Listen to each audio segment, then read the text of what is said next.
name's Daniel Flint. I'm on the Marine Science course, and my project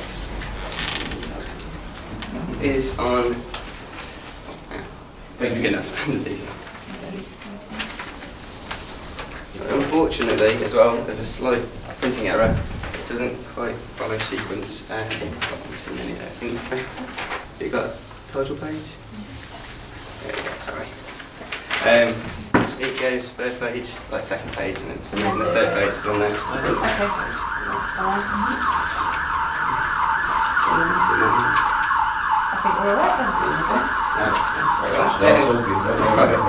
then. My project is on the artificial culture of Sosteria miriana, which is eelgrass.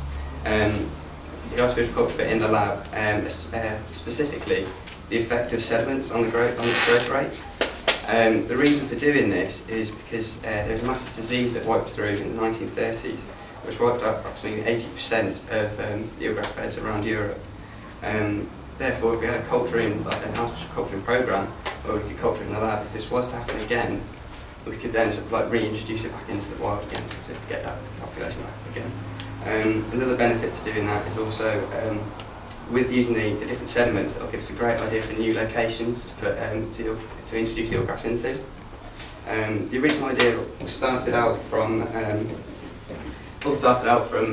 looking at seahorses, the native hippocampus that we have in Poole in Dorset, which sort of lives on the eelgrass beds there, and whether we'd be able to sort of probably culture those in the lab and release them into sustainable eelgrass beds in the Fell as well.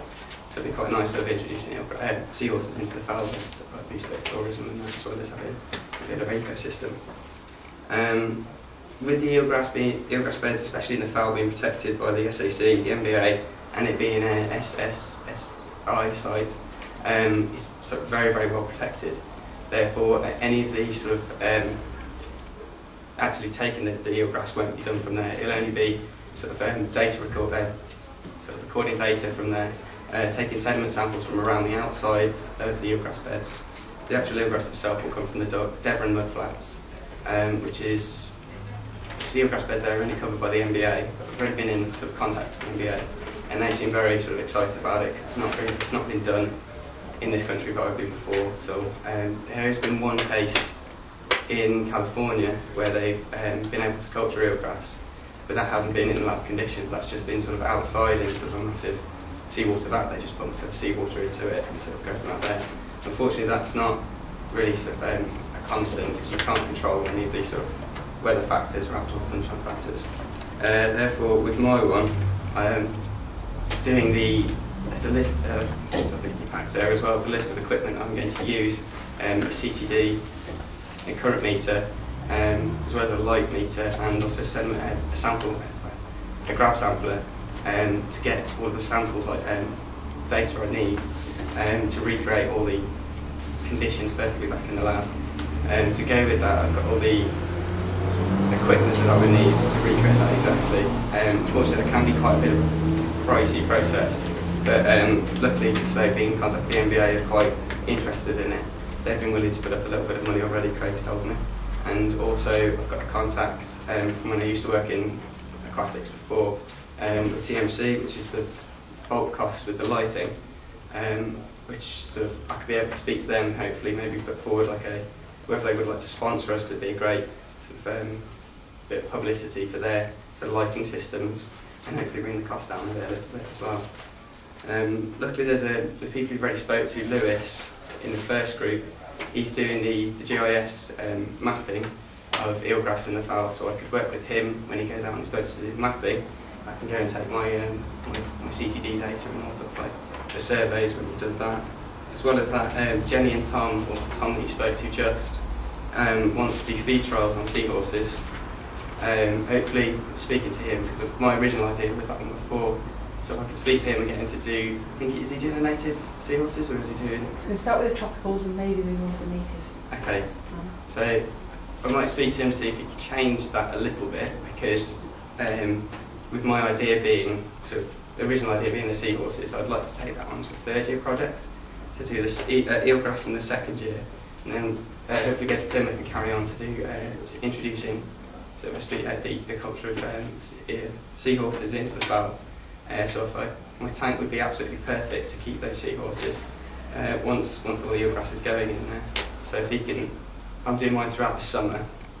So if I set mine up and get it done throughout the summer, he wants to start his in September, then they can go straight into my tank afterwards. There wouldn't be any cost of his project either. So we can sort of put those together to make costs on that.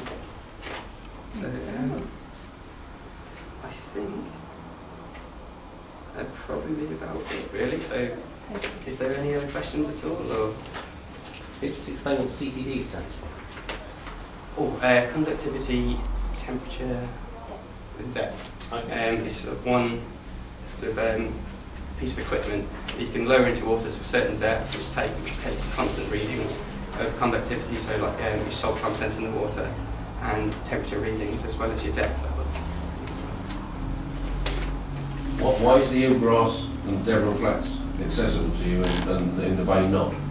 Because of the SSIs and the... Yes, because the SSSI in Falcarrot Road, and also being covered by the SAC in Fal as well. Just because the Fal's very protected area with all the mussel beds and oyster beds, whereas not so much in Devon. Is it the same species? Yes. Just yes, same species, just only covered by the MBA. One of the objectives of the project is to try to increase the general coverage of eelgrass within the estuary. Does that have any sort of environmental impacts in terms of what other habitats you may cover up?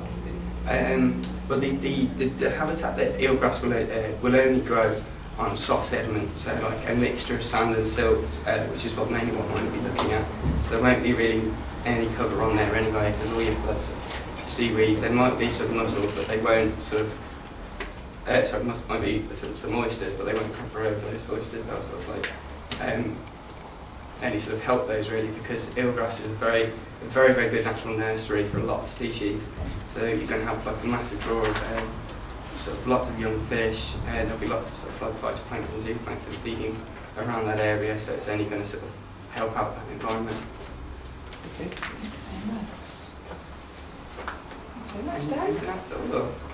That's good. If you could send in Lucy's group are next. Okay. Hi, my name is Daniel Flint.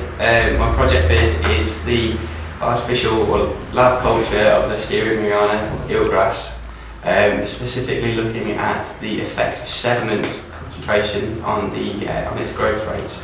I just had my bid project with the dragons, and I feel it went fairly well. I was quite pleased about it. I structured it quite nicely the second time, and it seemed to get a lot better. Quite enjoyed it.